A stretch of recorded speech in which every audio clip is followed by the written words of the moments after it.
What is up, guys? In today's video, I'm going to be talking about the Battle Bus Extraction Rift Anomaly and going over some tips that should help you win more matches when this anomaly happens. As always, if you guys do enjoy this video, find it helpful, informative, or interesting, remember to give it a like, subscribe if you would like to see more, comment down below what you think of this anomaly, and if you would rather have your match end with the Battle Bus Extraction or just have a normal game. And if you guys would like to use my code in the shop when getting anything, it is EvolvedJake, just like my channel name is, and it is underneath the webcam at all times. So if you are unaware of what this is a new Rift anomaly that will happen in the later stages of the game, or can happen in the later stages of the game, that completely changes how you win a match. Instead of winning by being the final player alive, anyone who is on the battle bus when the timer hits 0 will actually win the match. And even if you're the final player, if you're not on the bus, you will not win. And if you are the final player, like you've eliminated everybody else, you still have to sit on the bus and wait for that timer for it to for the game to actually end. So doesn't matter if you eliminate everybody or not, being on the bus is what determines who wins the match, and people who are on the bus will win, people who aren't on the bus will lose. And so when the anomaly starts, the battle bus will be marked on the map, the timer will be 2 minutes long, and once that timer reaches 0, the battle bus will leave. And there will also be 4 supply drops around the battle bus, which can have shield bubbles, crash pads, the friendship bubbles, and chug splash. And since anyone on the bus can win, you can have multiple winners in a single match. If you have 5 people left in a solo game and everybody's on the battle bus, you'll all win. And since anyone can win, in an ideal world, everyone would just kind of be chill with each other. Everyone would get on the battle bus and everyone wins. But Fortnite is not an ideal world. And oftentimes most enemies are just going to attack you on site anyways. And so if you go into this area, go in with your guard up. If you expect everybody to just be friendly with you, you're probably going to let your guard down a bit.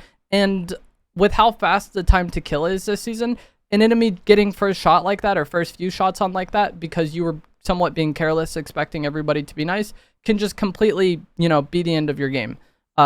Sure, if everyone else is being friendly, you could go along with it and be chill, but you don't want to expect that as a default and then put yourself in a terrible situation, because from my experience, everybody's fighting around the battle bus and it's been pretty chaotic. I have not seen anybody being, consistently friendly with other players. And the easiest way to get a win when this battle bus rift anomaly happens is just going to be to hide somewhere nearby the battle bus and then try to jump on it in the final moments. Because by being on the battle bus, you make yourself a target for everybody else, right? Everybody who wants to get on the bus is probably going to shoot at you or try to eliminate you. That way they can get on the bus. If you're just hiding nearby in like a bush or on a tree or something like that, you're not going to get as much attention from other players. You can probably be somewhat safe here and then jump on in the final few moments. It does not matter how long you've been on it. You can be on there for 1 minute and 50 seconds and then die in the final 10 seconds and you're going to lose that match. All that matters is that you're on it when the timer hits 0. So just hiding nearby and then jumping on in the last second, I think is what is ideal. Just being on the battle bus puts a target on your back. Everybody from like 360 degrees is going to be looking at you and trying to eliminate you. So I really don't think you want to actually be on it until the final few moments, unless there's like a specific, if it's in a weird spot where people can't actually see you.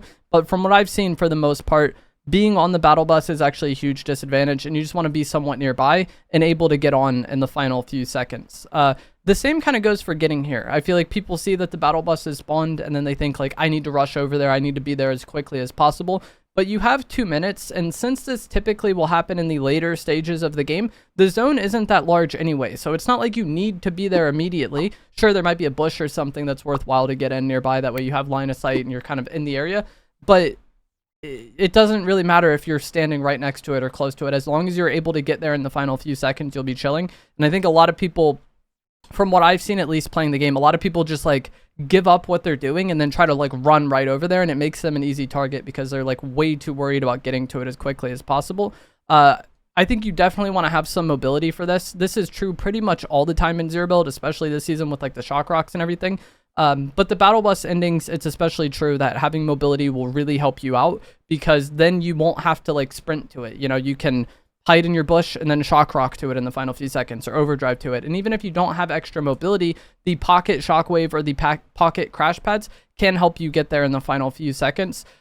Again, being friendly is nice, but I'm not going to assume others are going to be friendly. And if I see people fighting in the area around the bus, I definitely want to try to like third party and take them out and eliminate them, because the less players there are alive in the match, the easier it will be for you to get on the bus, and just like the less likely it is that you'll get eliminated. So even if you do want to be friendly, if you see other people fighting, you know, that's a clear sign those people aren't friendly. So if you have the opportunity to third party them and get an easy elimination, that's something that can, you know, definitely help you out. But other people are going to do this too. At all stages in the end game, you know, you have to worry about third parties, so you don't want to overextend and over kind of focus on that unless it is the final few players. And so the typical kind of end game tips apply, you know, be in the area, be relevant if there are any fights happening, but you don't want to tunnel vision too much on any fights that might be happening if there are several players alive. If it's like a 1v1v1 and then the final two players are fighting, then you know, then that would be an easy situation for you to third party clean up, and then now you should be able to get the win for free. But if there's like 5 people left, and jumping in and third partying that fight and over tunnel visioning on that fight could be an easy way for you to get eliminated. And I put that in simple terms, but the same would apply in squads or duos. You know, if it's a 2v2v2, the final 2 duos are fighting, you know, you definitely want to try to third party that. And with any endgame situation, getting kills throughout the course of your match will make dealing with this a bit easier. If the lobby is very dead, there's not going to be as many people left alive in the endgame, and that's going to make these situations less chaotic. But if you don't really, you know, eliminate other players throughout the match and you play very passive and hide, odds are your end games might be healthier because of that. And then that's going to make these situations, you know, more chaotic. And this is even true for regular end games. Like if you're active throughout the middle of the match and you eliminate other players, it tends to make the rest of the match easier because there's less players alive and you probably dealt with a lot of the more proactive players in the mid game. In team modes, as long as one person is on the bus, you'll all get the win. And so, you know, maybe that's something you want to plan around. You could just all try to jump on it in the final few seconds, but maybe you have a few players that are, you know, prioritizing that, and then others that are, you know, prioritizing eliminating other players. I think everybody going for it and trying to get on it would probably be the best bet. But maybe, you know, there's times where just having somebody third party a fight or clean up the final few players makes it easier for the rest of the team. The friendship bubbles can also be really helpful here. As I said, they can drop from the supply drops. It's not guaranteed, but it's like a chance for it. And when you throw down a friendship bubble, nobody is able to fight inside the bubble. And they last for 30 seconds. And you have a countdown timer at the top of your screen at all times. And so if you put it down in the final, you know, 30 seconds of the battle bus being there, then you should be able to stand on the bus and not really worry about getting eliminated. Players can use mobility in these friendship bubbles. You see it even with like the extraction anomaly that puts friendship bubbles on the extraction sites. Players can use their pocket, shockwave, and maybe even the rift to go to try to like force you out of these friendship bubbles. So don't get caught off guard with that.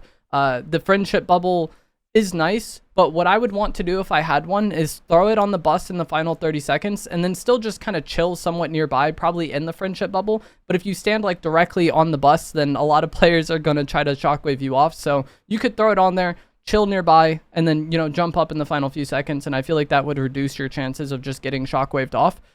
Self-revive can be pretty helpful in solos because if you're knocked but not thirsted, you still count as being on the bus. And the same is true of team game modes. If someone gets knocked and they haven't been thirsted yet, they will still count as getting the win. So in solos, the only way for you to go into that knocked state is by having self-revive. But that's something that can be really helpful for these situations as well. The ghost sprite is also something I think could be pretty helpful for you getting on the bus in the final few seconds. If you shoot and then reload, you'll be invisible, and that, you know, it can be really chaotic in these end games. And so anything that you can do to, you know, divert enemy attention from you can actually be the difference maker when it comes to surviving these situations. So I don't know if I would carry the ghost sprite specifically for this. I like the ghost sprite anyways, but I wouldn't be going to a match like, okay, I need to get the ghost sprite in case the battle bus anomaly happens. But if you happen to have one, or maybe happen to see one after this is spawned, then that's something that could make your game a little bit easier. And there's also other areas around the battle bus that count as you being on the bus that aren't quite the top of it. So the first is going to be the hood of the battle bus. If you jump up on this and just kind of crouch there, you could be harder for other players to see, especially if there's like a lot of fighting or a lot of chaos on the bus itself. This could be a really good spot for you to jump on and just like, you know, be safe as the battle bus leaves. And you will see on like kind of the overlay on the top of your screen, it will tell you when you're on the bus. So when you jump on the hood, it'll say like you're on the battle bus. The kind of like the tire sections around the edge of it poke out, and you can kind of mantle up on that. That is also a spot where it will count as you being on the battle bus. And this is something that could really help you in those chaotic moments, maybe go a little unnoticed. I wouldn't want to sit there for the entire 2 minutes just expecting nobody to see me. But in the final few seconds, that might be something that's easier for you to get on than just the top. And like I said, the game's overlay will tell you when you're on the battle bus, so you know that it's actually working. The shield bubbles and the guardian shield can also be pretty helpful because they're just good at wasting time. Like the guardian shield, if you're sitting up here with a guardian shield, or maybe sitting on one of the wheels that you can mantle on with the guardian shield, it could be pretty difficult for enemy players to shoot you, and you could buy yourself a little bit of time doing this. And if you jumped on in the final few seconds, any amount of time that you waste could be really helpful. So the guardian shield is pretty nice for that. And then also the shield bubbles that you can get from the supply drops, you can throw them in such a way where like half of the bus top part is like in the bubble and half of it isn't. And then that can also make it a little bit easier for you just to waste time and create some separation between yourself and the other players on the battle bus.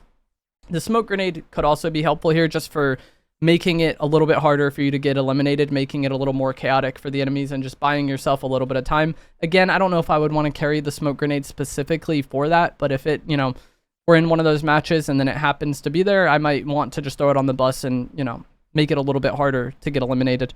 But as I said earlier on, the easiest way to win a match when it's this battle bus is just going to be to hide nearby, capitalize on any chaos you can, and get people out of the game when you can. But just hide nearby, jump on it in the final few seconds, and it can be pretty inconvenient for players to eliminate you in those final few seconds. Even if you're knocked, you count as a win. And in team game modes, all you need is one person on there to secure the win. So it is pretty straightforward and it's pretty simple, but these situations can be really chaotic. And so knowing some of these other tips could save you, buy you a little bit of time, and help you get the win there. But that is going to be it for this video. As always, if you guys did find this to be helpful, informative, or interesting, remember to give it a like, subscribe if you would like to see more, and I will see you guys in the next one. Thanks for watching.